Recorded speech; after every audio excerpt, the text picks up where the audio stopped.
آج ہم بات کر رہے ہیں پاکستان کی جیل کی دیواروں کے پیچھے سے آنے والی ایک ایسی خبر کی جس نے پورے ملک میں ایک طوفان برپا کر دیا ہے۔ یہ کہانی ہے ایک سابق وزیر اعظم کی اور ان کی صحت کے گرد گھومتے ایک سنگین تنازع کی۔ تو سوال یہ ہے کہ کیا یہ واقعی طبی غفلت کا معاملہ ہے یا پھر اس کے پیچھے کوئی سیاسی کھیل ہے؟ آئیے اس کی گہرائی میں چلتے ہیں۔ صرف ایک جملہ، میری دائیں آنکھ میں صرف 15% بینائی رہ گئی ہے۔ یہ الفاظ ہیں سابق وزیر اعظم عمران خان کے، اور یہ صرف ایک طبی شکایت نہیں ہے، یہ ایک سیاسی بھون چال ہے۔ اسی ایک دعوے نے پورے ملک میں ایک نئی بحث کو جنم دے دیا ہے۔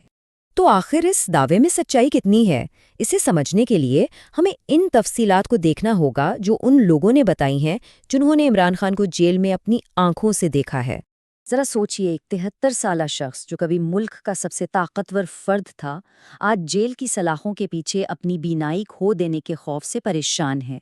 عدالت کی طرف سے جو وکیل ان سے ملنے گئے، انہوں نے خان کو بالکل اسی حالت میں پایا، شدید جسمانی اور ذہنی اذیت میں۔ یہ صرف آنکھوں سے بہتا پانی نہیں تھا، یہ اس تکلیف اور بے بسی کا اظہار تھا جس کا ذکر سپریم کورٹ میں جمع کرائی گئی رپورٹ میں بھی کیا گیا ہے، ایک ایسی تصویر جو ان کی حالت کی سنگینی کو واضح کرتی ہے۔ تو سوال یہ پیدا ہوتا ہے کہ بات یہاں تک پہنچی کیسے؟ خان کی قانونی ٹیم جو ٹائم لائن پیش کرتی ہے، وہ مبینہ غفلت کی ایک ایسی کہانی سناتی ہے جو صرف 3 مہینوں کے اندر ایک تشویشناک موڑ پر آ پہنچی۔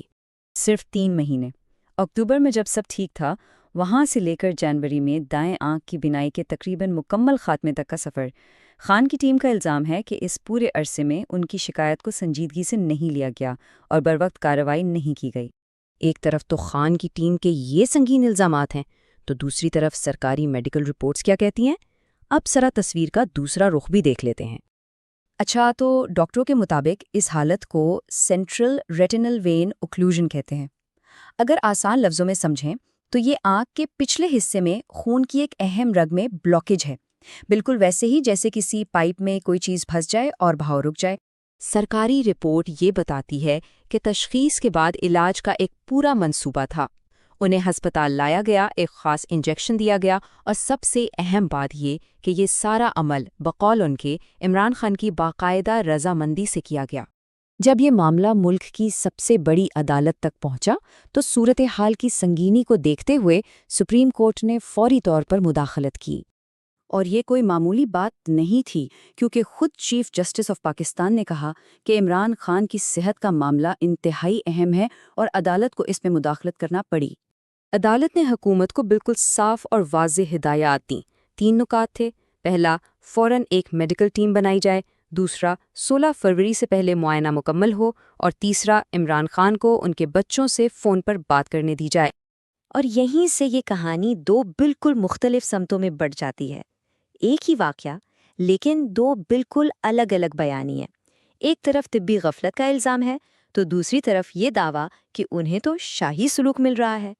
خان کا خاندان اسے 922 دنوں کی قید تنہائی اور جان بوجھ کر کی گئی طبی غفلت کا نتیجہ قرار دے رہا ہے، جبکہ حکومت کا موقف ہے کہ یہ سب باتیں بے بنیاد ہیں۔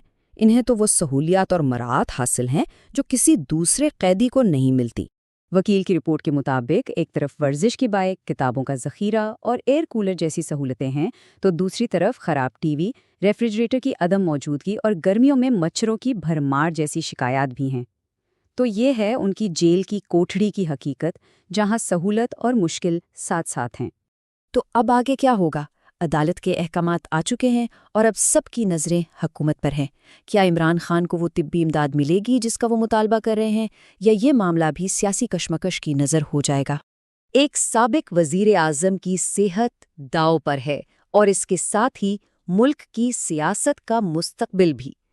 یہ صرف ایک فرد کی صحت کا معاملہ نہیں، بلکہ یہ ایک بڑا سوال ہے کہ کیا یہ ایک طبی بحران ہے یا ایک سیاسی جنگ؟ اس کا جواب آنے والا وقت ہی دے گا، اور پوری قوم اس کا انتظار کر رہی ہے۔